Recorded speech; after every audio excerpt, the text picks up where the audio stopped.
जी नमस्कार।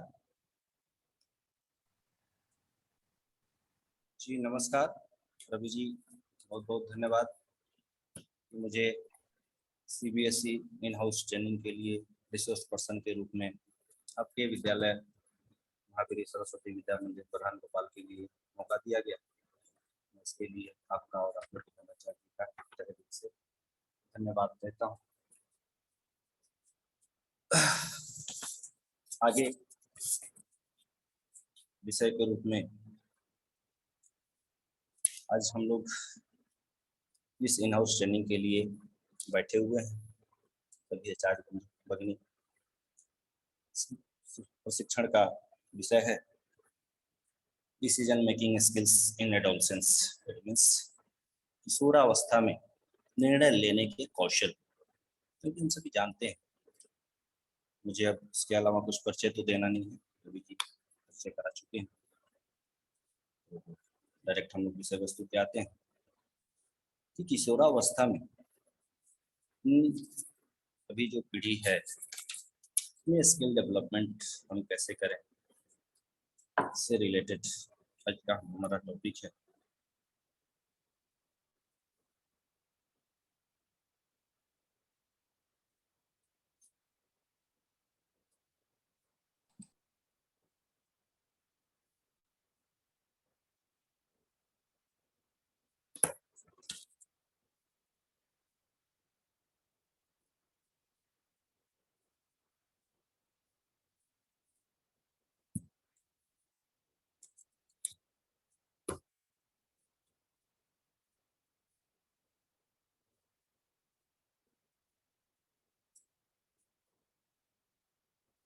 इस टॉपिक में हम लोग आज देखेंगे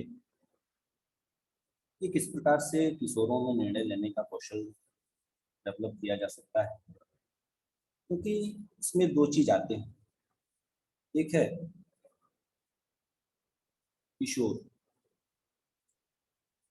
तो ये किशोर जिसको हम लोग एडोलसेंस कहते हैं, यह एक ऐसा स्टेज है जहाँ इस स्टेज में बहुत सारे निर्णय लेने के कौशल डेवलप होते हैं बाई डिफॉल्ट, नेचुरली, जिसमें हम लोगों को बहुत कुछ सीखने और अभ्यास करने का मौका मिलता है। तो खासकर जब हम बच्चों को शिक्षा देने जाते हैं तो बहुत सारी समस्याएं आती हैं। उनको हम लोग कैसे बच्चों में डेवलप करेंगे, जिसको कहते हैं मेकिंग स्किल्स इन एडोलसेंस। इसमें सबसे पहला हमारा जो टॉपिक है वो है डिसीजन मेकिंग। इट मीन्स निर्णय लेना। ये निर्णय लेना यानी कि हम ये कह सकते हैं कि जब हम एक बच्चे के रूप में कोई भी निर्णय लेने के कौशल को या सीखने या अभ्यास करना शुरू करते हैं तो किशोरावस्था या फिर हम इसको ये कह सकते हैं युवा या व्यस्तता के दौरान अच्छे निर्णय लेने की प्रक्रिया अधिक महत्वपूर्ण हो जाती है। तो व्यक्तियों के बड़े होने पर जो भी किए गए उनके निर्णय होते हैं, उनके वो शेष जीवन काल को प्रभावित कर सकते हैं। इसलिए वो निर्णय दो प्रकार के हो सकते हैं, गुड एंड बैड। वो निर्णय अच्छे हो सकते हैं, वो निर्णय बुरे हो सकते हैं। उसका दोनों का प्रभाव कहीं ना कहीं फ्यूचर में शेष जीवन काल में पड़ता है। एज फॉर एग्जाम्पल, कोई बच्चा है, अगर वो समाज में कहीं भी कोई अच्छा काम करता है, कहीं कुछ एजुकेशन से रिलेटेड दो चार बच्चे आपस में बैठे हैं, अगल बगल में कुछ बुजुर्ग बैठे हैं, कुछ वो आपस की चर्चाएं कर रहे हैं, अगर वहां कहीं भी उन अनुभवी व्यक्तियों के द्वारा एजुकेशन उस बच्चे में झलकता है तो सामने वाले को मजबूर होकर ये पूछना पड़ता है, भैया आप कहाँ से हैं, आपके पिताजी का शुभ नाम, कहाँ पढ़ते हैं, विद्यालय का नाम, किस विद्यालय में पढ़ते हैं। ये तो निश्चित ही वो व्यक्ति पूछेगा कि आप किस विद्यालय में पढ़ते हैं। बच्चा गर्व से कहता है मैं सरस्वती विद्या मंदिर, महावीर सरस्वती विद्या मंदिर ब्रह्म गोपाल सरस्वती विद्या मंदिर इत्यादि।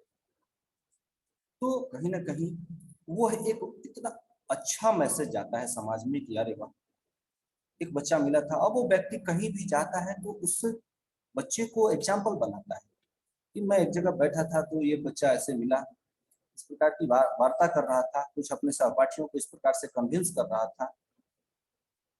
तो वो एक मैसेज जाता है उस बच्चे के प्रति, उस संस्था के प्रति, उस विद्यालय के प्रति, उस इंस्टीट्यूशन के प्रति, जो समाज में अदर अभिभावक के रूप में, अभिभावक के मन में एक श्रद्धा जागृत करता है कि कहीं ना कहीं हम भी अपने बच्चे को उस विद्यालय तक पहुंचाएं।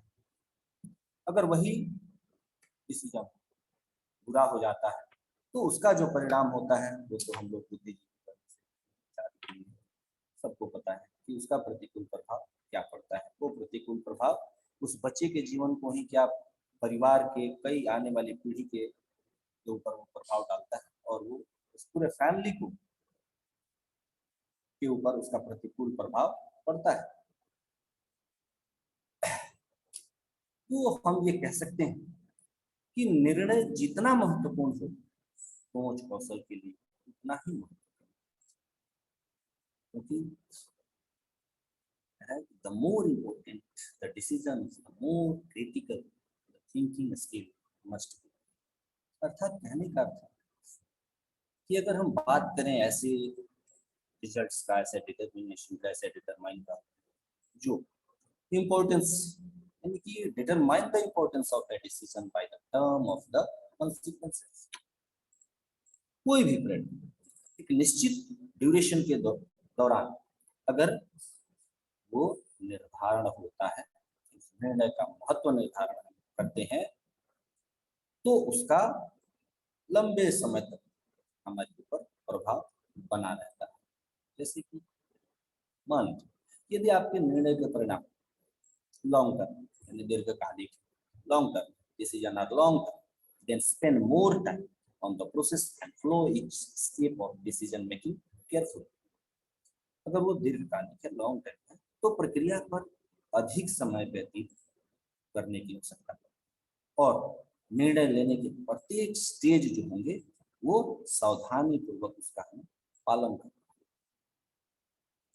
जैसे कोई ब्रेकफास्ट का मेन्यू, तो उसका जो डिसीजन होता है, ब्रेकफास्ट मेन्यू डिसीजन है शॉर्ट टर्म कॉन्सिक्वेंसेस कि हाँ हम लोग एक शेड्यूल भी बना के देते हैं अपने भैया बहनों को, प्रातः जागरण से लेके और रात्रि विश्राम तक हम लोग दिनचर्या बनवाते हैं। वह दिनचर्या कहीं न कहीं उस भैया बहन के पूरे जीवन काल को सुदृढ़ कर देता है, सुव्यवस्थित कर देता है कि वह सुबह कितने बजे जगते हैं, कितने बजे उनको स्वाध्याय के लिए बैठ जाना चाहिए, कब वो अल्पाहार ले लें, फिर वो अपना स्नान ध्यान करके विद्यालय के लिए प्रस्थान करें, फिर विद्यालय से जाते हैं तो हम गाइड करते हैं, फिर आप कितनी देर खेल में समय व्यतीत करें, फिर कुछ अल्पाहार वगैरह कर लें, फिर अपना पढ़ने बैठें, देर रात्रि तक पढ़ाई करें। तो एक शेड्यूल बन जाता है। क्योंकि जो भी एडोलसेंस हम कहें तो एडोलसेंस एक ऐसा स्टेज है, किशोरावस्था, जो पूरी लाइफ को हैंडल करता है। क्योंकि ये जो 11 साल से 19 साल तक का जो उम्र होता है जिसको एडोलसेंस या हम टीन एज कहते हैं, यह बड़ा ही कठिन और जटिल होता है। इस उम्र को जिस भैया बहन ने सुदृढ़ बनाने का प्रयास किया, अपने आचार्य बंधु को फॉलो किया, अपने परिवार के सदस्यों को फॉलो किया, अपने अच्छे समाज के व्यक्तित्व को अगर विकसित करना चाहा तो जाहिर सी बात है अपने अभिभावक को फॉलो करेगा, हम गुरुजनों को वो फॉलो करेगा। और जब ये सारी चीजें उसके अंदर भर जाती है तो उसका संबंध चाहे वो डिसीजन का हो, चाहे वो किसी भी प्रकार के रिजल्ट का हो, वो बहुत ही पॉजिटिव होता है। जैसे बात करें हम अगले स्टेज का, तो वो होता है हमारा कॉग्निटिव थिंकिंग स्टेज, जिसको हम लोग संज्ञानात्मक सोच के चरण कहते हैं। महान साइकोलॉजिस्ट जीन पियाजे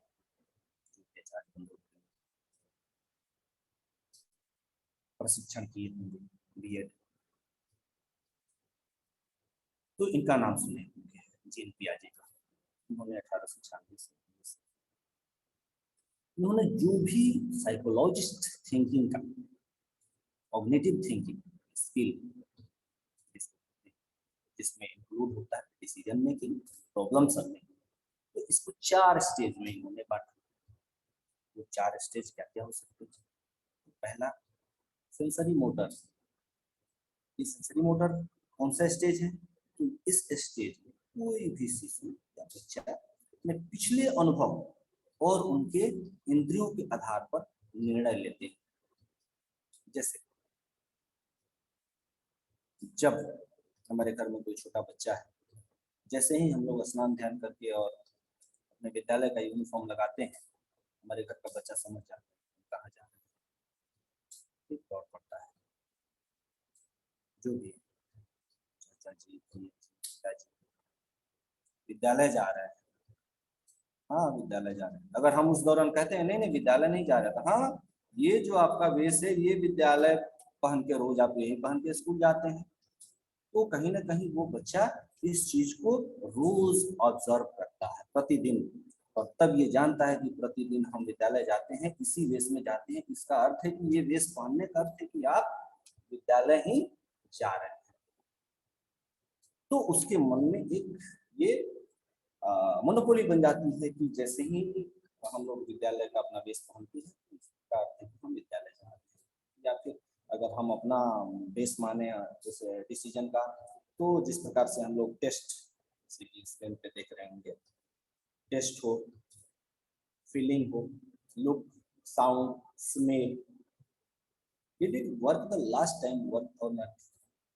तो ये कहीं ना कहीं इस बच्चे का जो अनुभव करने की जो ज्ञान इंद्रियां है, उसके आधार पर वो टेस्ट या फीलिंग्स या फेस, रूप, साउंड, ध्वनि, स्मेल, गंध, ये सब कैसे करता है, वह अपने पिछले बार वो काम किया था या नहीं किया था, इसका कहीं ना कहीं महसूस कराता है। जैसे कि हम लोग कोई गर्म वस्तुओं का सेवन कर लेते हैं, मुंह जल जाता है, तो उसके बाद हम कितना भी टेस्टी भोजन करें कोई टेस्ट नहीं आता। लेकिन जैसे जैसे वो फीलिंग्स हमारी दूर होती है, फिर जब भोजन का टेस्ट आने लगता है तो कहते हैं अरे 2-3 दिनों से मेरे भोजन में कोई मुझे टेस्ट नहीं मिल रहा था। तो ये कहीं ना कहीं ये सेंसरी मोटर के कारण होता है, जिसमें हमारी सभी सेंसरी ऑर्गन्स आते हैं। दूसरा कह रहा है प्री ऑपरेशनल। प्री ऑपरेशनल क्या है? इस स्टेज में, जो प्री ऑपरेशनल स्टेज है, इसमें जितने भी प्री स्कूलर इस आधार पर निर्णय लेते हैं कि उन्हें कैसे प्रभावित करें। वे इन चीजों की कल्पना नहीं कर सकते जिन्हें उन्होंने अनुभव ही नहीं किया है। इन चीजों का अनुभव होगा तो अनुभव से वे दूसरे व्यक्ति को नहीं देख सकते। तीसरा जो स्टेज होगा वह है कॉन्क्रीट ऑपरेशन। ये कॉन्क्रीट ऑपरेशनल क्या है? तो जो भी स्कूल एज चाइल्ड है वो सभी कहीं ना कहीं इसके कैपेबल हो। ये कॉन्क्रीट ऑपरेशनल में जो भी स्कूली उम्र का बच्चा अब तक तर्क करने में जो सक्षम है, वे विभिन्न दृष्टिकोणों से सोचने में सक्षम। लेकिन अगर अनुभव की कमी हो या वो सीमित हो, तो निर्णय अभी भी उस पर आधारित है जो इन्होंने देखा और अनुभव किया है, जिसको इन्होंने कॉन्क्रीट ऑपरेशनल के नाम से जाना। क्योंकि सीधे कह रहे हैं कि they have previously observed and experienced.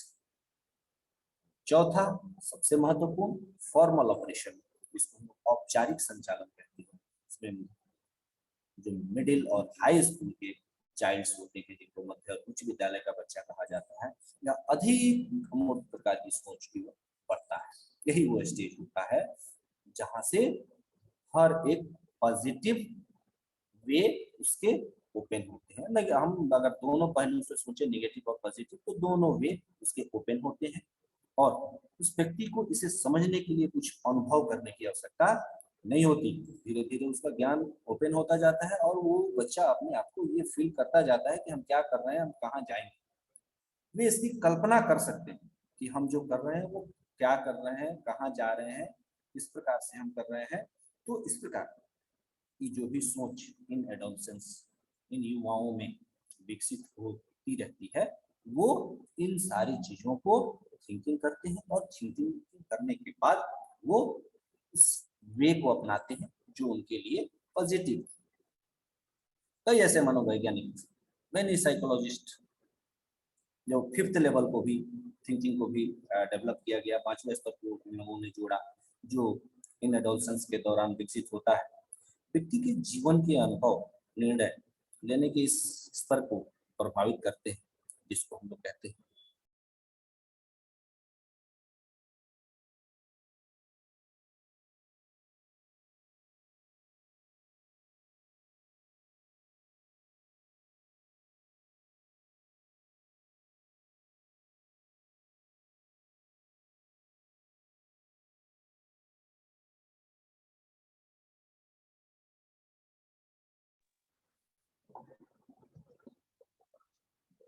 Post formal thinking में जो भी एडल्ट थिंकिंग है, इसमें जो लॉजिकल लाइक फॉर्मल होता है, जो ऑपरेशनल थिंकिंग जिसको बोलते हैं, यह औपचारिक सोच के बाद की सोच है, जिसको हिंदी में कहते हैं पोस्ट फॉर्मल थिंकिंग को औपचारिक सोच के बाद की सोच, जो व्यस्त सोच, औपचारिक परिचालन सोच की तरह तार्किक होता है, लेकिन अधिक व्यक्तिगत या एकीकृत और व्यवहारिक।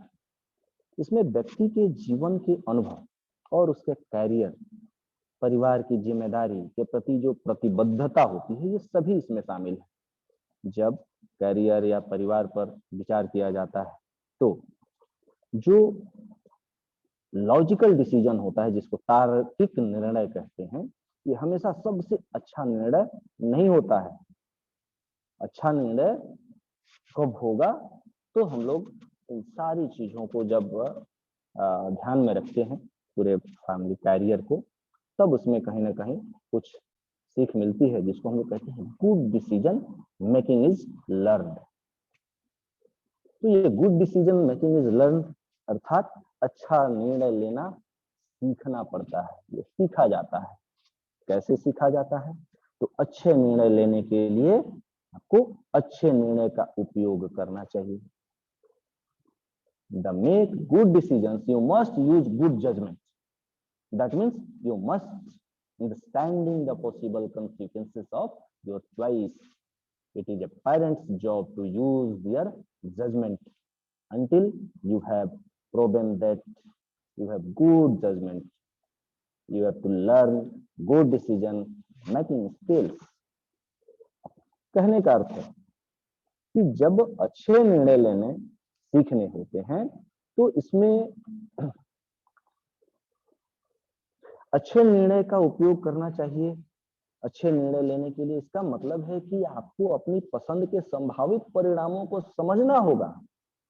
यह माता पिता का काम है कि वे अपने निर्णय का उपयोग तब तक करें जब तक आप यह साबित नहीं कर देते कि आपके पास अच्छा निर्णय है। आपको अच्छा निर्णय लेने का कौशल सीखना होगा। अगला कह रहा है कि this scenario creates a natural struggle between parent and child. The child struggles to make independent decisions while the parent must exercise control while the child matures, and as long as they are liable for the consequences of the decision. कहने का अर्थ है कि यह जो परिदृश्य है माता पिता और बच्चे के बीच का, जो एक स्वाभाविक संघर्ष पैदा करता है। बच्चा स्वतंत्र निर्णय लेने के लिए संघर्ष करता है, जबकि माता पिता को बच्चे के परिपक्व होने तक नियंत्रण रखना चाहिए। बच्चा जैसे ही समझदार अपने आप को महसूस करने लगता है, तो वो सेल्फ डिसीजन लेना चाहता है। वो उसमें अभिभावक की सहभागिता नहीं चाहता डिसीजन लेने में। मुझे कहाँ जाना चाहिए, क्या करना चाहिए, उसको मन में ऐसी जिज्ञासा होती है। तो यहाँ परिपक्व जब तक वो ये फीलिंग्स उसके अंदर नहीं आ जाती कि कि ये गुड डिसीजन क्या है, जब तक इसके बारे में वो सीख नहीं जाता, they can't making good decision is learn how to they learn, तब तक वह किसके नियंत्रण में रहना चाहिए, माता पिता के। और जब तक वे निर्णयों के परिणामों के लिए उत्तरदायी हैं, कौन, माता पिता, तब तक इन निर्णयों को उनको अपने हैंड में रखना चाहिए। बच्चे को उतना भी स्वतंत्र नहीं छोड़ना चाहिए, नहीं तो वो बच्चा कहीं ना कहीं पॉजिटिव थिंकिंग कम डेवलप होगी उस बच्चे में और निगेटिव अधिक होगी, तो वो बच्चा अपनी गोल से भटक सकता है। आगे आएगा गोल पे भी हम लोग चर्चा करेंगे। उसके बाद हम बात करें तो हमारा जो नेक्स्ट स्लाइड है वो कहता है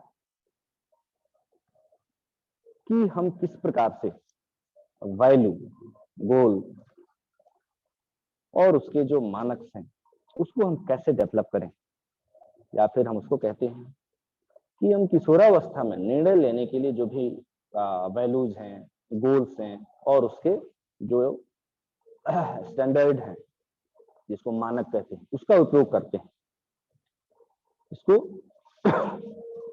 उपयोग हम कैसे करें, कैसे उन बच्चों को हम गाइड करें कि हमारा बच्चा हमारे निर्णय को सहस्त्र स्वीकार कर उसे फॉलो करे। तो इस चीज को कहीं ना कहीं जब वो अपने जीवन में उतारता है तो उसका बड़ा ही पॉजिटिव असर पड़ता है, जिसको हम लोग कहते हैं we use values, goals and standards to make decision in adolescence. अर्थात हम इन किशोरों में निर्णय लेने के लिए मूल्य, लक्ष्य और मानकों का उपयोग जो करते हैं यह कैसा होना चाहिए। तो सबसे पहले हमारा आता है वैल्यू। तो हम लोग पहले ये जानते हैं कि आखिर व्हाट इज वैल्यू, ये वैल्यू है क्या। तो हम ये कहेंगे कि value is a strong belief, अर्थात वैल्यू यानी मूल्य एक स्ट्रॉन्ग विश्वास, मजबूत विश्वास है। यह दो प्रकार के होते हैं, इंट्रिंसिक एंड एक्सट्रिंसिक, अर्थात आंतरिक और बाहरी। तो आंतरिक या जिसको हम लोग मूल मूल्य भी कह सकते हैं, तो जो आंतरिक मूल्य है यह व्यक्तिगत गुण है, यह व्यक्तिगत गुण जिन्हें हम संजोते हैं, संजो के रखते हैं इनको, इसलिए ताकि हमारे अच्छाई को ये प्रदर्शित करें, हम किसी चीज के वैल्यू को समझ सकें, वो बच्चा अपने जीवन में गुरु के महत्व को समझ सके, अपने माता पिता के वैल्यू को समझ सके कि एक छात्र जीवन में गुरु का क्या वैल्यू है, और उस एडोलसेंस अवस्था में या उस स्टूडेंट लाइफ में पेरेंट्स का क्या रोल है, क्या वैल्यू है, क्या महत्व है, इस चीज को समझे। दूसरा है बाहरी, जिसको हम लोग एक्सट्रिंसिक कहते हैं। ये बाहरी मूल्य ये वो चीजें हैं जिन्हें हम एडोलसेंस के स्टेज में सार्थक मानते हैं, ये हमारे जीवन को दिशा देते हैं और हम उदाहरण में शामिल हो सकते हैं, जैसा कि हमने पिछले टॉपिक पे चर्चा किया कि जब बच्चा समाज में बैठकर और अपनी अच्छाई को प्रदर्शित करता है तो सामने वाला मजबूर हो जाता है कि बाबू आप कहाँ से हो, आपके पिताजी का नाम, आप किस विद्यालय से में पढ़ते हो, उस विद्यालय का नाम तो पूछ ही लेते हैं वो व्यक्ति। कहीं ना कहीं ये चीजें तो समाज में आती ही है, साथ ही साथ हमारा अच्छा स्वास्थ्य, लोकप्रियता और शिक्षा, देशभक्ति, कोई अच्छा दोस्त, हमारा अपना परिवार, ये सारी चीजें इसमें समाहित हैं। और जो सबसे महत्वपूर्ण है वो तो हम सभी जानते हैं, मनी। तो कह रहा है ये सभी ऐसी चीजें हैं जो अभी हम लोगों ने एग्जाम्पल के रूप में देखा, जो हमारे जीवन को सार्थक बनाती हैं। एक अच्छा स्वास्थ्य, लोकप्रियता, शिक्षा, देशभक्ति एक अच्छा दोस्त, एक सुंदर परिवार, धर्म, ये सभी पैसे से खरीदी जाने वाली चीजें नहीं हैं। तो इन चीजों को जानने के लिए हमें क्या करना पड़ेगा? तो पहले हमें values are learned in adolescence, हमें इन मूल्य को सीखने होते हैं। तो we learn values usually from our parents. Sometimes our values are influenced by friends, teachers, coaches, advisers, religious leaders, grandparents, siblings, etc. कहने का अर्थ है कि इन सारी चीजों को हम कहीं ना कहीं आमतौर पर हमारे माता पिता से, कभी कभी हमारे जो बेस्ट फ्रेंड होते हैं, मूल मित्र होते हैं, या फिर शिक्षकों से, प्रशिक्षक या सलाहकार, या कुछ ऐसे धार्मिक नेता हैं, दादा दादी, भाई बहन, इन सब से हम प्रभावित होते हैं इस मूल्य को सीखते हुए। लेकिन इसमें सबसे महत्वपूर्ण हो जाता है गोल्स। What are goals? ये गोल्स क्या है भाई? तो goal is some point you want to reach within your value system. लक्ष्य के कुछ ऐसे बिंदु हैं जिसे आप अपने मूल्य प्रणाली के भीतर पहुंचाना चाहते हैं। तो किशोरावस्था में there are two types of goals that we can achieve in adolescence period. ये दो ऐसे प्रकार हैं जो लक्ष्य प्राप्त करने में सहायक होते हैं। पहला लॉन्ग टर्म गोल्स, जिसको दीर्घकालिक लक्ष्य कहते हैं। उन्हें हासिल करने में हमें महीनों, वर्षों, पूरी उम्र लग जाती है और हम संघर्ष करते रहते हैं। दूसरा होता है short term goals. They may be accomplished in hours और days, यानी कि ये अल्पकालिक लक्ष्य, ये बहुत शॉर्ट टर्म होता है। इन्हें घंटों या दिनों में पूरा किया जा सकता है। इस प्रकार से हम लोग बायो में पढ़ाते हैं, रोग दो प्रकार के होते हैं, डिजीज दो प्रकार के होते हैं। एक होता है एक्यूट डिजीज, एक होता है क्रोनिक डिजीज। एक्यूट डिजीज को शॉर्ट टर्म डिजीज माना जाता है और क्रोनिक को लॉन्ग टर्म, और हेरिडेटिकल भी, जीवन पर्यंत, और कभी कभी एक पीढ़ी से दूसरी पीढ़ी इनहेरिटेंस हो जाता है, हेरिडेटिकली हो जाता है। तो ये कहीं ना कहीं, ये जब दो प्रकार के लक्ष्य हमारे बनते हैं तो हमें जो क्षणिक लाभ दिखते हैं कि हम इसे बहुत कम समय में प्राप्त कर सकते हैं, उस लक्ष्य को अगर हम बनाते हैं, वो बच्चा बनाते हैं तो बहुत शॉर्ट टर्म में जल्दी प्राप्त कर लेता है। लेकिन जो दीर्घकालिक लक्ष्य होते हैं, इन्हें हासिल करने में वर्षों लग जाते हैं। जैसे कि लोग बच्चे एमबीबीएस की तैयारी के लिए, कि हमें किसी कोई अच्छा कॉम्पिटिटिव एग्जाम निकाल लें जिससे कि हमें किसी अच्छे कॉलेज में दाखिला मिल जाए, हमारे अभिभावक का पैसा बच जाए। तो यदि उस स्टेज में वो बच्चा आता है तो हम गुरुजनों का भी कहीं ना कहीं आशीर्वाद होता है उसके साथ। उस बच्चे का परिश्रम तो 100% है, लेकिन कहीं ना कहीं जो पुश या पुल कहें, उसमें हमारी भी कुछ सहभागिता होती है। उसके अलावा उसके अभिभावक की तो होती है। वो बच्चा एमबीबीएस की तैयारी के लिए कॉम्पिटिटिव एग्जाम फेस करता है, आईएएस आईपीएस के लिए फेस करता है, तो इसमें 40 साल 45 साल तक लोग तैयारी करते हैं, लेकिन वो तब तक उस संघर्ष को करते हैं जब तक उन्हें अपने लक्ष्य की प्राप्ति नहीं हो जाती। तो अब इसमें है कि यदि आपका गोल, आपका वैल्यू, आपका हेल्थ अच्छा है तो क्या आप शॉर्ट टर्म गोल लेंगे? शॉर्ट टर्म गोल क्यों लेंगे? तो क्या लॉन्ग टर्म गोल? यदि आपका मूल्य शिक्षा है, एजुकेशन है, तो क्या आप एक शॉर्ट गोल बता सकते हैं या लॉन्ग टर्म गोल बता सकते हैं? ये हम राइज कर सकते हैं बच्चे से, उसको कन्विंस करने के लिए, जिसके अगेंस्ट हम लोग उस बच्चे को गाइड कर सके। उसके बाद आता है कि to achieve goals manage resources.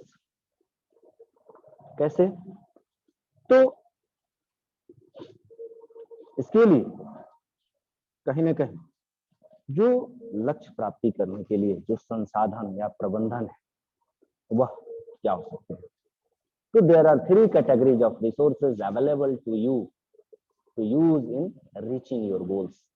Number 1, human resource, that is depend on human qualities. Number 2, material resources.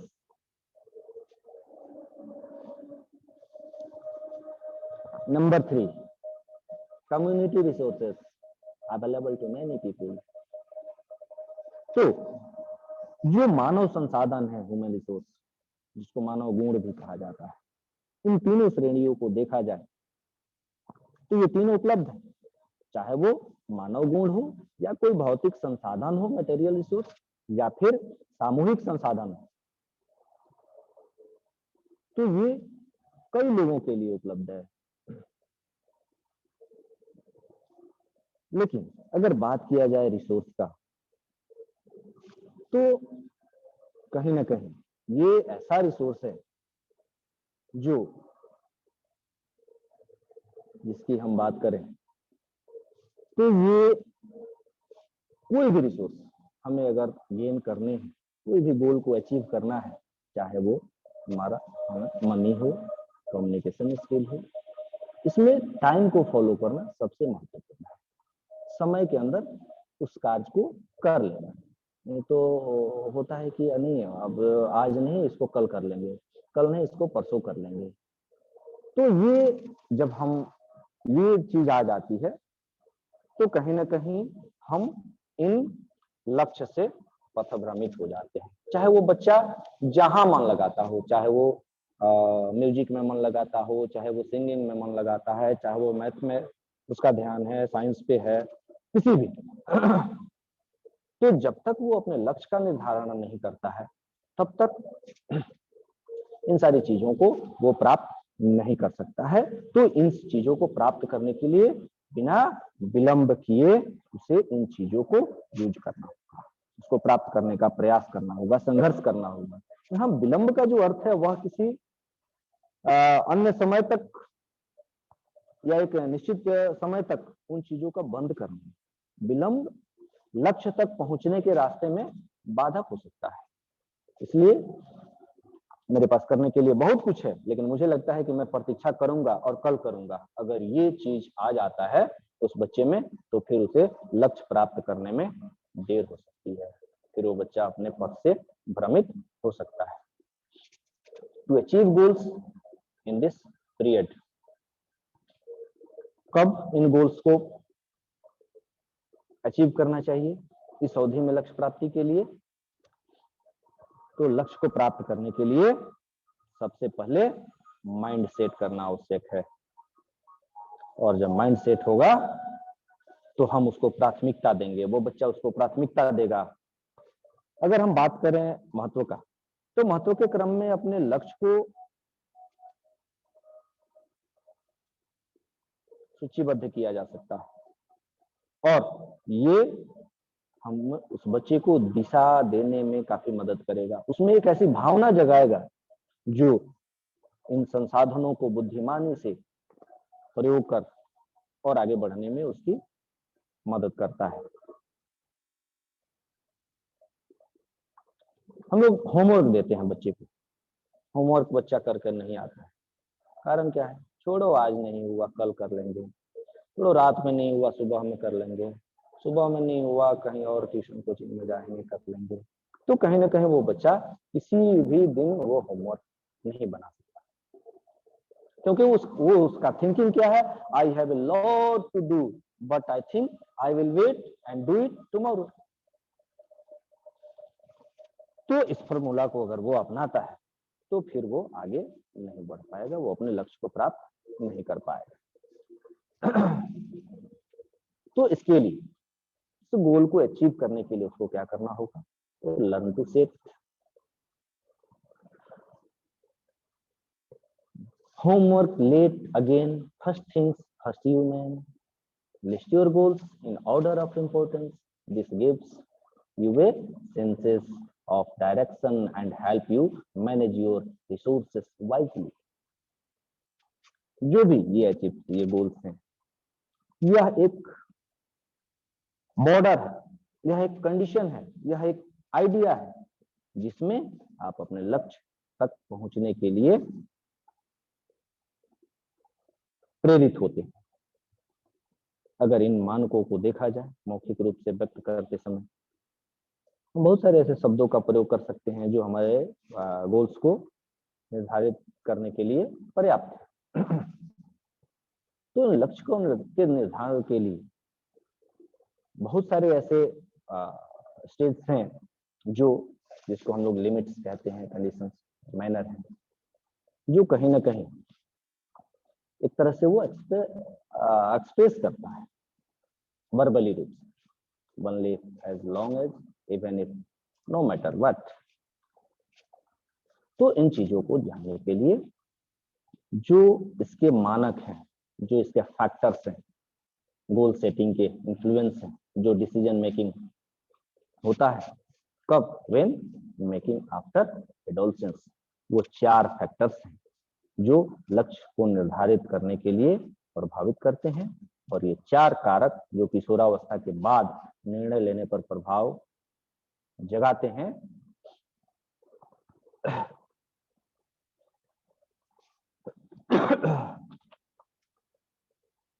जैसे कि अब्राहम मास्लो ने सिद्धांत दिया कि मनुष्य की जो भी बुनियादी जरूरतें होती हैं, चाहे वो शारीरिक आवश्यकताओं में भोजन हो, शेल्टर, आश्रय, या एयर, वायु, या फिर क्लॉथ्स, वस्त्र आदि, ये सभी शामिल हैं।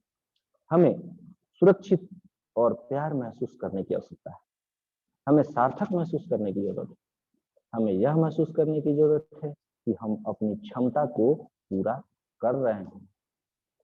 We need to feel worthwhile. We need to feel like we are fulfilling our potential. जिसको हम लोग इंडिविजुअल नीड्स कहते हैं, जिसको व्यक्तिगत जरूरतें कहा जाता है। तो उसके अलावा जैसे ही ये हमारी जरूरतें पूरी होती जाती हैं, तो कहीं ना कहीं हमारी इच्छाएं बढ़ती जाती हैं। अब इंडिविजुअली हमारी वो नीड्स हैं, वो इंडिविजुअली नीड्स क्या है कि भोजन हो, घर हो, साफ वातावरण हो, स्वच्छ, और पहनने के लिए पर्याप्त वस्त्र हो। उसके बाद क्या होता है, एक अच्छा सा बंगलो हो, एक 4 व्हीलर हो, हम प्रतिदिन अच्छे अच्छे कपड़े पहने, कॉस्टली हमारे पास ऑर्नामेंट्स हो। तो ये कहीं ना कहीं ये सभी भी एक लक्ष्य में ही आते हैं, लेकिन इसके नेगेटिव और पॉजिटिव थिंकिंग देखे जाएं तो ये हमारे लिए पॉजिटिव भी साबित होते हैं और नेगेटिव भी, हमारे लक्ष्य को भ्रमित भी कर सकते हैं। हमें 4 व्हीलर की कोई आवश्यकता नहीं है, लेकिन टारगेट है कि 4 व्हीलर लें, तो कहीं ना कहीं वो हमारे बहुत सारे लक्ष्य को प्रभावित कर सकते हैं। तीसरा है इंडिविजुअल इंटरेस्ट, व्यक्तिगत रुचि। तो व्यक्तिगत रुचि में हमारी पढ़ाई हो सकती है, खेल हो सकता है, म्यूजिक, इंस्ट्रूमेंट्स हो सकते हैं, हम कुछ पालतू जीवों को पाल सकते हैं। तो ये सारी चीजें हमारे जीवन के पहलू हैं, जिसमें महत्वपूर्ण है परिवार को संजोना, पैसे अर्निंग करना, फिर बच्चों के जीवन को सुदृढ़ बनाने हेतु अच्छे शिक्षा को प्रोवाइड कराना। तो ये सारी चीजें हमारी जो गोल्स हैं इसमें शामिल है। जो इंडिविजुअल वैल्यूज हैं इसमें हमारी जो बेसिक नीड्स हैं वो आज के डेट में है पैसा। पैसे से बहुत कुछ होता है, लेकिन सब कुछ नहीं। फिर भी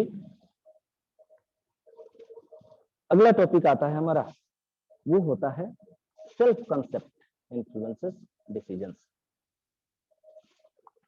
आप कैसे इसकी पहचान करेंगे, लो सेल्फ एस्टीम?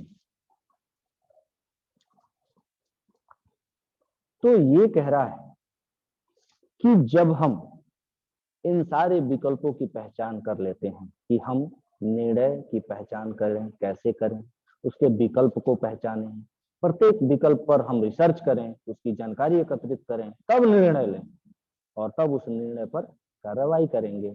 और उसका रिजल्ट क्या प्राप्त हुआ, after that we can evaluate it.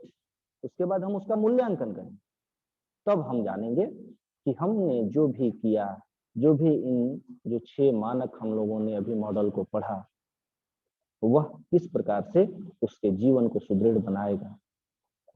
तो इन विकल्पों की पहचान कैसे करेंगे? तो इन विकल्पों की पहचान करने के लिए, यानी उसके पहचान करने का अर्थ है कि आपके पास मौजूद सभी विभिन्न विकल्प पर मंथन करना। जो व्यक्ति औपचारिक परिचालन सोच के चरण तक नहीं पहुंचता है, उसे उन विकल्पों की पहचान करना मुश्किल हो सकता है जिनके साथ उनका व्यक्तिगत अनुभव नहीं होगा। अगला अगर देखें तो एडोलसेंस यानी किशोरों के बीच निर्णय लेने के लिए एक समूह में काम करने के बहुत फायदे हैं, चाहे वो 2 का समूह हो या 10 का समूह हो। तो वो कहीं ना कहीं अपने द्वारा खोजे गए जो भी विकल्प होगा उसकी तुलना करेगा, उसमें अधिक विकल्प की पहचान करने में वह सक्षम हो सकता है। और जब उसमें सक्षम होगा तो निर्णय लेने के लिए समूह में काम करने का नुकसान होता है। वह क्या होता है कि उसमें सही विकल्प क्या होगा इसका निर्णय नहीं हो पाता है, क्योंकि 2 का समूह होगा तो एक पॉजिटिव थिंकिंग वाला है तो ठीक है, निगेटिव थिंकिंग वाला हुआ तो फिर वहां डिसीजन लेना बड़ा मुश्किल हो जाएगा। दोनों पॉजिटिव है तो ठीक है। अब ज्यों-ज्यों उसमें सदस्यों की संख्या बढ़ती जाएगी समूह में, उतनी नेगेटिविटी आती जाएगी। और ये जो एज होता है जिसको हम लोग टीन एज कहते हैं, इसमें मेजर प्रॉब्लम फेसिंग होते हैं। कब? when your judgment and lead to poor decisions. At those times seek the advice or assistance of others. तो इसमें सबसे आवश्यक होता है कॉन्फिडेंस जगह और positive thinking. Self concept can be A foundation for good decision making skills in the adolescence period. किशोरावस्था में ये सबसे कारगर और महत्वपूर्ण होता है। उसके बाद आता है कि decision 6 step decision making model for teens. Number 1, identify the decision to be made, यानी कि अभी हमने पीछे इसकी चर्चा किया कि हम इन किए जाने वाले निर्णयों को कैसे पहचान करें। उसके बाद दूसरा आता है आइडेंटिफाई ऑप्शंस, चॉइस, विकल्प को हम पहचानेंगे। प्रत्येक विकल्प पर research info on each option, प्रत्येक पर हम रिसर्च करेंगे, तब मेक द डिसीजन, उस पर निर्णय लेंगे और एक्ट ऑन द डिसीजन, उसके बाद उस पर हम कार्रवाई करेंगे और तब हम उसका इवैल्यूएशन करेंगे उस डिसीजन का। तो कहीं ना कहीं हमें सफलता मिलेगी ही मिलेगी, क्योंकि अगर हम इसको आइडेंटिफाई नहीं करेंगे तो हमें ये प्राप्त नहीं हो पाएगा। तो आइडेंटिफाई करने के लिए इंडिविजुअली रूप से हम इस हर एक स्टेज को ऑपरेशनल थिंकिंग करेंगे और जो भी डिफिकल्ट आइडेंटिफिकेशंस है उसको ऑप्ट करेंगे और फिर उसका समाधान कैसे हो इस पे विचार करेंगे। तो कहीं ना कहीं हम उसमें सफलता प्राप्त कर सकते हैं।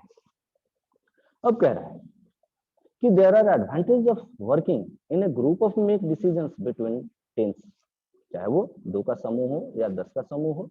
इस समूह में ये चरणबद्ध तरीके से जो निर्णय लेने का एडवांटेज और डिसएडवांटेज है वह हमने आपके समक्ष रखा। जो हमारा अगला टॉपिक है वह how do we research each option, प्रत्येक विकल्प पर हम कैसे शोध करेंगे।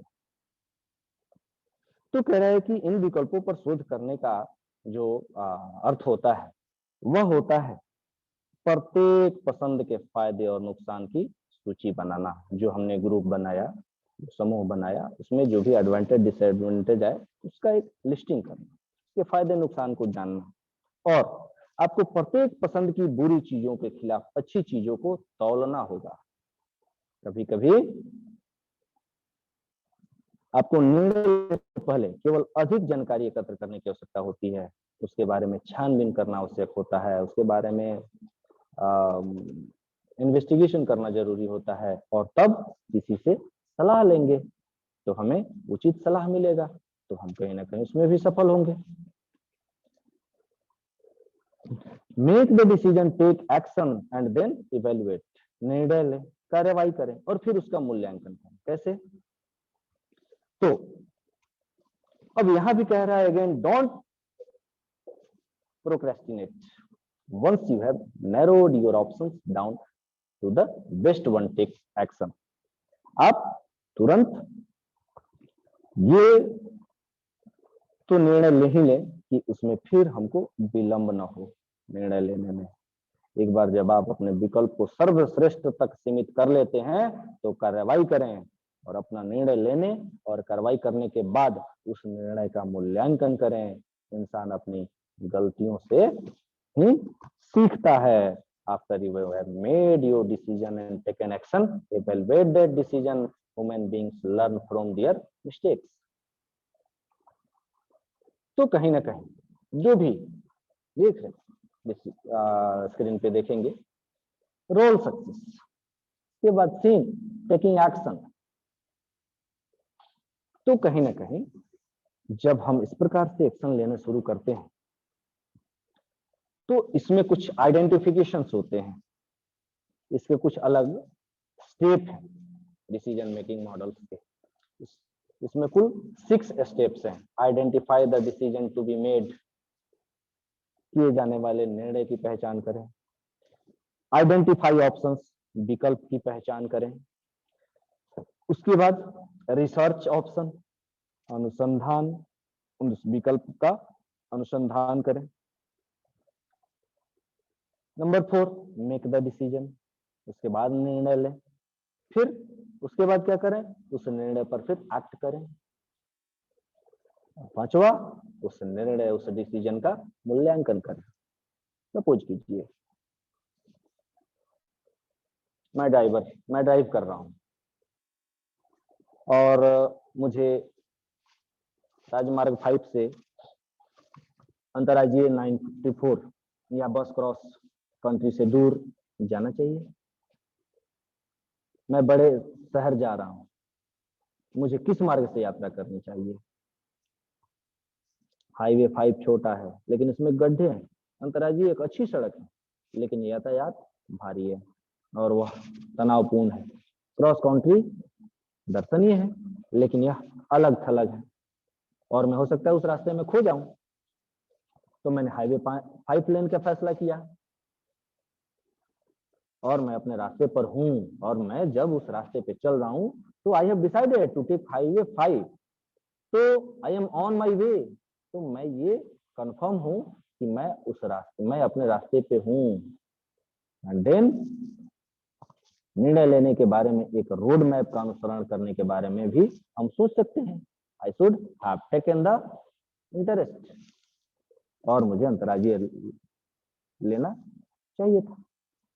तो कहीं ना कहीं हम ये कोई भी, चाहे मैंने एक छोटा सा रूप रखा है कि अगर हम कहीं सफर कर रहे हैं तो सफर करते वक्त इन 6 मॉडल्स का ध्यान अगर हम रखें कि हम जिस रास्ते से सफर करने जा रहे हैं वहां वो सफर हमारे लिए कितना सुटेबल होगा, हम कितनी जल्दी सफर को पूर्ण कर सकते हैं, हम अपने समय को बचा सकते हैं, तो हम वैसे रास्ते को अपनाते हैं जो बहुत ज्यादा ट्रैफिक वाली ना हो, जिस रास्ते में बहुत गड्ढे ना हो।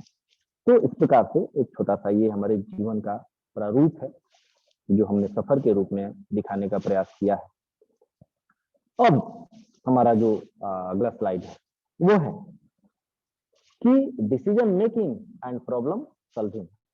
तो हम जो डिसीजन लेंगे, इसमें डिसीजन कब लेंगे? जब हम कोई गोल फिट करेंगे, अपना टारगेट फिट करेंगे, हम अपना लक्ष्य बनाएंगे। और जब हम डिसीजन तभी ले पाएंगे जब हम कोई गोल बनाएंगे, और जब गोल बनाएंगे और डिसीजन क्रिएट करेंगे तो कहीं ना कहीं हर काम को करने में कोई ना कोई प्रॉब्लम क्रिएट होता है। तो हमारे दिमाग से आता है कि हमें ऐसा करना चाहिए, तो उस कार्य को हम पूर्ण रूप से सोच समझ के अगर करने जाते हैं तो भी अगर उस रास्ते में रिव्यू के रूप में हम देखें तो बाधा आती है, तो तुरंत फिर हमारे अंदर इनपुट होता है कि उस प्रॉब्लम को हम कैसे सॉल्व करें। Making a decision is an integral part of the problem solving process. The decision is the result और एक्शन। तो कहीं ना कहीं जो निर्णय लेना है या समस्या समाधान है, ये दोनों एक दूसरे के निकट जुड़े हुए हैं। जहां भी निर्णय आएगा, जहां भी कोई काम करने के लिए, कोई लक्ष्य निर्धारित करने के लिए हम निर्णय लेंगे, वहां समस्या आएगी, और समस्या आएगी तो उसका समाधान भी हमें मिल जाता है यदि हम संघर्षशील हैं, संघर्ष कर रहे हैं। क्योंकि निर्णय लेना समस्या समाधान प्रक्रिया एक अभिन्न अंग है। निर्णय परिणाम या कार्रवाई है। समस्याओं को हल करने के लिए जो निर्णय लेने के जो डिसीजन मेकिंग स्किल्स हैं, इसको सॉल्व करने के लिए इस प्रॉब्लम को हमें क्या करना है, use decision making skills to solve problem. तो इसके लिए कहीं ना कहीं सपोज कीजिए कि समस्याओं का मिलना, इन समस्याओं का समाधान खोजने की तुलना विभिन्न प्रकार की टोपियों पर प्रयास करने से की जा सकती है। आपको प्रत्येक विकल्प के अपनी समस्या का समाधान करने के लिए विपक्षों के बारे में सोचने की जरूरत पड़ती है।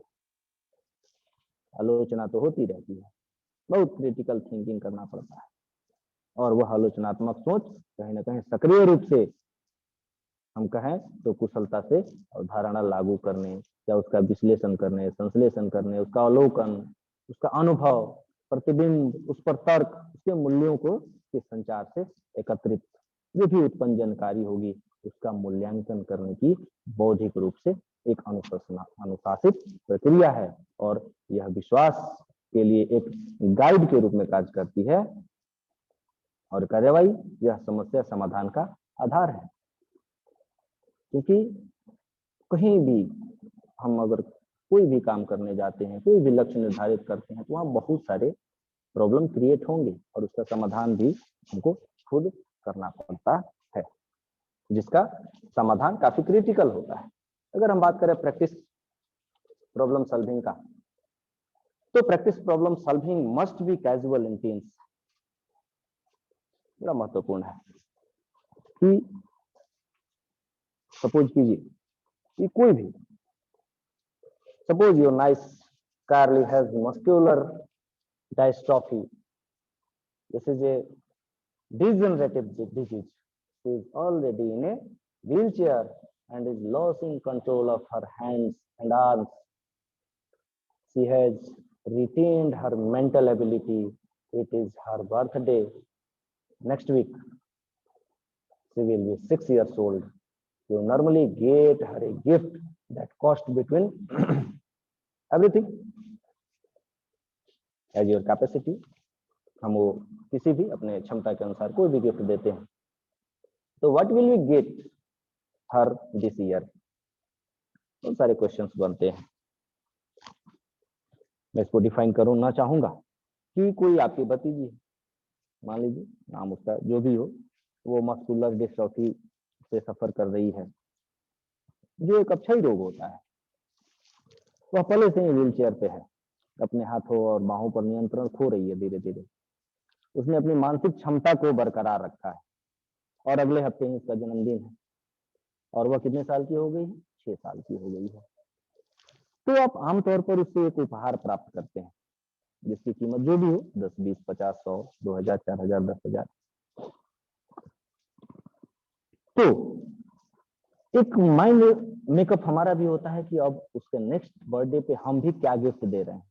और वो बच्ची भी अगर अपना मानसिक क्षमता बरकरार रखी है, तो भले ही वो व्हील चेयर पे बैठी हुई है, वो अपने हाथ पैर का नियंत्रण खो रही है, लेकिन वो उसका माइंड जो है वो कंसंट्रेट, तो वो भी कहीं ना कहीं अपेक्षा रखती है कि पिछली बार मुझे 100 का गिफ्ट मिला था, मुझे एक वस्त्र मिला था, इस बार पता नहीं क्या मिलेगा। तो कहीं ना कहीं उससे ज्यादा का वो अपेक्षा रखती है। तो यहाँ बहुत सारे क्वेश्चन अराइज होते हैं। What decision needs to be made? List all your options at least 3 to 5 if possible. Write the pros and cons of each option. You may need to some research on costs. Make the decision. How would you take action? The look and Carly's face will help you evaluate your decision. तो कहने का अर्थ है कि क्या निर्णय लेने की आवश्यकता है, वहां अपने सभी विकल्पों की एक सूची बनाए, यदि संभव हो तो कम से कम 3, 2, 4, 5 बना ही लें, और प्रत्येक विकल्प के पक्ष विपक्ष को भी देखें और अपने लागत आदि पर शोध करने की आवश्यकता हो सकती है, और उस लागत को ध्यान में रखते हुए तब उस पर निर्णय लें, और निर्णय लेने के बाद आप उस पर कार्रवाई करें। कैसे करेंगे? तो कहीं ना कहीं कार्ली के चेहरे पर एक नजर डालने से आपको अपने निर्णय का मूल्यांकन करने में मदद मिलेगी। अब उस बच्ची के ऊपर कह रहा है कि देखिए 5 क्वेश्चन यहाँ राइज होते हैं। सबसे चौथा कह रहा है कि आप निर्णय लें, और 5वां कह रहा है कि निर्णय लेने के बाद आप उस पर कार्रवाई करें। लेकिन फिर वहां फंसता है कि कैसे कार्रवाई करें, how do you take action. तो सबसे छठा जो ऑप्शन है वह कह रहा है कि द लुक ऑन कार्लीज फेस, आप उस बच्ची के चेहरे पे देखिए, will help you evaluate your decision, जो आपको उस मूल्यांकन करने पे मदद करेगी। उस बच्ची का चेहरा देख के आप भाप जाएंगे कि वो बच्ची आपसे क्या अपेक्षा रखती है। तो इस तरह से समस्या समाधान का अभ्यास कैसे करेंगे? Practice problem solving. तो कह रहा है आप मान लीजिए आप कैलिफोर्निया जा रहे हैं और नेब्रास्का में बस कोई नौकरी नहीं है, और यह सिर्फ यह समझ में आता है कि आप कैलिफोर्निया चले जाते हैं जहां बहुत सारी नौकरियां हैं। आपके पास एक पुरानी कार है, 2 सूटकेस है, 4 दिन की यात्रा के लिए उसमें जो भी पेट्रोल, डीजल या गैस का भुगतान करना है उसके लिए आपके पास पर्याप्त पैसे हैं।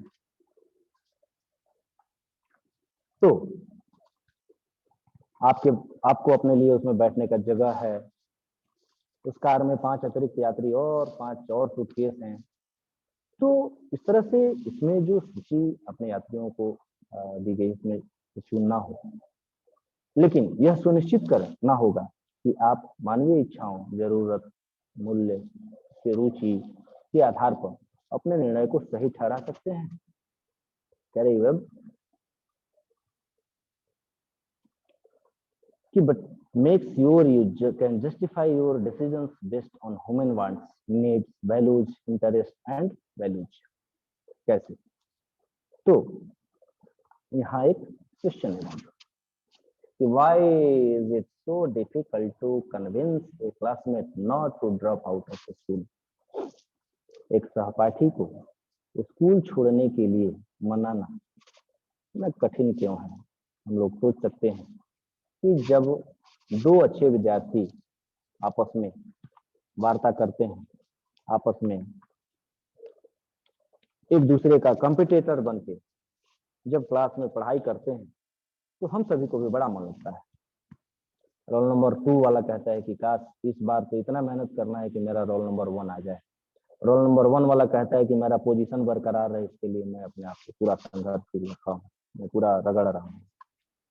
लेकिन जब तक वो दोनों एक दूसरे के साथ है, क्लासमेट हैं, तब तक वो दोनों एक दूसरे के कंपटीशन में दिन प्रतिदिन लगे हुए हैं, संघर्ष कर रहे हैं, पढ़ाई कर रहे हैं। लेकिन वही जब उसका सहपाठी किसी कारणवश इस लॉकडाउन में हम लोगों ने देखा भी होगा, अनुभव भी किया होगा कि बहुत सारे बच्चे इधर उधर हो गए और कुछ बच्चे उस कारण से हो गए कि उसका सहपाठी भी विद्यालय छोड़ के जा रहा है। तो कहीं ना कहीं वो बच्चा अपना गोल निर्धारण करने में, चाहे वो आर्थिक रूप से मजबूर हो गया या फिर पेरेंट्स के दबाव से मजबूर हो गया या किसी गलत संगति के कारण मजबूर हो गया और उस विद्यालय को छोड़ दिया, अपने बेस्ट फ्रेंड को छोड़ दिया जो रोज क्लास में एक दूसरे से कंपटीशन करके पढ़ाई करते हैं। तो उस प्रकार की जब दोस्ती हटती है तो कह रहा है कि एक सहपाठी को स्कूल न छोड़ने के लिए मनाना इतना कठिन क्यों है? तो यहाँ हम ये कहते हैं कि the formal operational stage of thinking may not be fully developed until they are older and they may not be able to understand consequences that they have not personally experienced yet। कहने का अर्थ कि सोच का जो भी औपचारिक परिचालन चरण तब तक पूरी तरह से विकसित नहीं हो सकता है जब तक कि वे बड़े ना हो और वे उन परिणामों को समझने में सक्षम न हो जिन्हें उन्होंने अभी तक व्यक्तिगत रूप से अनुभव नहीं किया है। तब तक वो बच्चे अपने जीवन या उनका जो भी औपचारिक परिचालन चरण है उसको विकसित करने में उनको मदद नहीं मिलेगा। फिर क्वेश्चन आता है कि Mario truly values honesty, he is quick to tell you that he does not believe in cheating when he was taking his college finals. However, he did cheat. Why? Mario वास्तव में ईमानदारी को महत्व देता है, लेकिन वह आपको तुरंत बता देता है कि वह धोखा देने में विश्वास नहीं करता। जब वह अपने कॉलेज का फाइल ले रहा था, हालांकि उसने धोखा दिया, लेकिन क्यों? जबकि मूल्य निर्णय लेने को प्रभावित करते हैं, वे कार्यों को नियंत्रित नहीं करते हैं। While values influence decision making, they do not control actions. When you make a decision against your values, you may not be as happy with that decision. मूल्य निर्णय लेने को प्रभावित करते हैं, वे कार्यों को नियंत्रित नहीं करते हैं। जब आप अपने मूल्यों के विरुद्ध कोई निर्णय लेते हैं तो हो सकता है कि आप उस निर्णय से उतने खुश ना हो। इसमें होता क्या कि जो एक थिंकिंग एबिलिटी डेवलप होती है इस टीन एज में, जो 11 से 19 साल के बीच आता है, इसमें बहुत सारी मैच्योरिटी आती है। लोग साइंस के चार्ज जो भी होंगे उनको बहुत आसानी होगी समझने में, मैं प्रयास करूंगा सबको समझा कि इसमें बहुत सारे हम लोग पढ़ाते भी हैं कि बहुत सारे इस एज में बॉडी चेंजेज आते हैं, चाहे वो मेल हो या फीमेल हो, और वो चेंजेज धीरे धीरे धीरे धीरे कहीं ना कहीं बॉडी में मैच्योरिटी लाते हैं। तो ये चेंज केवल बॉडी में ही मैच्योरिटी नहीं लाते, ये चेंजेस उसके दिमाग पे भी बहुत सारे बदलाव लाते हैं, उसको इस एबल बनाते हैं कि वह कैसे कोई डिसीजन ले। बस उसे आवश्यकता होती है उस दौरान तो केवल एक अच्छे गाइडेंस की, एक अच्छे गाइडर की। वो गाइडर कौन हो सकता है? वो गाइडर उसके पेरेंट्स हो सकते हैं, वो गाइडर हम टीचर्स हो सकते हैं, हम आचार्य हो सकते हैं। बच्चे दो प्रकार के होते हैं, क्लासेस में हमें दो प्रकार के बच्चे मिलते हैं। एक होते हैं जो पढ़ने में काफी अच्छे होते हैं, और एक होते हैं जिनसे हमारा सेटिस्फेक्शन होता है कि हाँ ये पढ़ रहा है, परिश्रम कर रहा है, लेकिन 100% गेन नहीं कर पाता है, फिर भी लगनशील है, परिश्रम कर रहा है। तो वो केवल लगनशील ही नहीं, परिश्रम ही नहीं कर रहा है, साथ ही साथ वो मस्ट ओबेडिएंट भी होता है। वो चाहता है कि हम गुरु जी के शरण में रहकर अपने आप को और बढ़िया से मोटिवेट करके कैसे और अच्छा परफॉर्मेंस करें कि हम बाकी जो 1 to 10 बच्चे हैं उनके श्रेणी में आ जाएं। तो ये जो चेंजेस आता है वो कहीं ना कहीं वो बच्चा अपने आप को इवेल्युएट करता है, और उस इवेल्युएशन के दौरान वो अपने वैल्यूज को समझता है। वो अपने ही वैल्यूज को नहीं, अपने पेरेंट्स के वैल्यूज को समझे, चाहे उस पेरेंट्स के द्वारा पाए गए मनी के वैल्यूज को समझे या फिर टीचर्स के वैल्यू को समझे। इस चीज को समझकर और हम गुरुजनों से वो डायरेक्ट संपर्क में रहता है, आज्ञाकारी रूप से वो हर एक आदेश का पालन करने का प्रयास करता है ताकि हम गुरुजी के नजर में बने रहें और गुरुजी हमको प्रॉपर वे में गाइड करें। तो हो सकता है कि हमें कुछ चेंजेज आ जाए। कुछ ऐसे भी बच्चे होते हैं जो गाइडर के अभाव में प्रॉपर उसका गाइडर नहीं होता, अभिभावक के रूप में मिले उसे या गुरुजन के रूप में मिले, जो कुछ गलत संगत में आ जाते हैं। वो यही एज होता है जिसको हम लोग टीन एज कहते हैं। इसी टीन एज में वो गलत रास्ते को भी अपना लेता है, और एक बार यदि वो गलत रास्ते को अपना लेता है तो फिर उसे अच्छे गाइडर्स की भी आवश्यकता हो या मिल जाए तो भी वो अपने आप को नहीं सुदृढ़ कर पाएगा, नहीं कर पाता है। एक छोटी सी सच्ची घटना है। दो भाई थे, दोनों लगभग 8-10 स्कूल से पढ़ के कहीं पढ़ नहीं पाते थे। गुरुजनों से विवाद कर ही लेते थे, काफी बच्चे थे, अभिभावक शिक्षक थे, अभिभावक को काफी परेशानी का सामना करना पड़ता था दोनों बच्चों को कि पढ़ाई लिखाई में, कहीं हॉस्टल में, तो कहीं विद्यालय में, कहीं बोर्डिंग स्कूल में, कहीं कहीं डाले, लेकिन कहीं वो पढ़ नहीं पाते थे। तो फिर वो अभिभावक गुरुजन से मिलते हैं और कहते हैं, गुरुजन ऐसी ऐसी समस्या है, क्या आपके पास इसका समाधान है? अब गुरुजन काफी बुजुर्ग थे, बोले कि ये कौन बड़ी समस्या है, तो बहुत जटिल नहीं है। तो गुरुजी, अगर आपका उपकार होगा मेरे ऊपर, यदि मेरे दोनों बच्चों को आप केवल स्कूल रेगुलर आने जाने का आदत डाल दें। गुरुजी ने कहा, बिल्कुल ऐसा ही होगा। गुरुजी घर जाते हैं, बच्चों को मोटिवेट करते हैं, दोनों बच्चे घर आते हैं। देखिए कैसे वो गाइडेंस के अभाव में वो बच्चे विचलित हो जाते हैं। दोनों बच्चे जब विद्यालय आते हैं तो गुरुजी जब भी कॉपी पे कुछ लिख के देते हैं, उस पेज को बच्चे फाड़ के पीट देते हैं।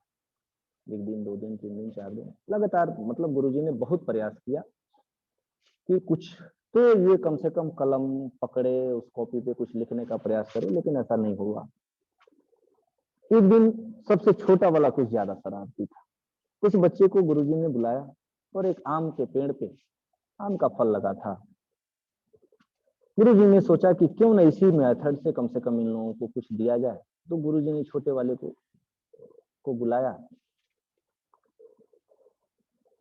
तो बड़ा वाला आ गया। बोले कि ठीक है, कोई बात नहीं। बड़े वाले से गुरुजी ने पूछा कि बेटा बता सकते हो इस पेड़ पे ये क्या लगा है? तो इसमें पूछने वाली कौन बात है, ये आम लगा है। अच्छी बात है। तो बता सकते हो ये जो आम का गुच्छा है, इसमें कुल कितने आम हैं? अभी वो बच्चा सोच ही रहा होगा, तब तक उसका छोटा वाला भाई आके कहता है, भैया यहाँ से जल्दी निकलो, गुरुजी हमें गिनती सिखा रहे हैं। तो कहीं ना कहीं यह निगेटिविटी कब आया उस बच्चे के मन में कि वो पढ़ना ही नहीं चाहता, उसको प्रॉपर गाइडर नहीं मिला, उसको अपने माँ बाप से समय नहीं मिला, जिसके कारण इस प्रकार से वह बच्चे भ्रमित हो जाते हैं। आज का सत्र यही संपन्न होता है। आप लोगों ने मुझे धैर्यपूर्वक सुना और अपना मूल्यवान समय दिया, इसके लिए बहुत बहुत धन्यवाद आप सभी को।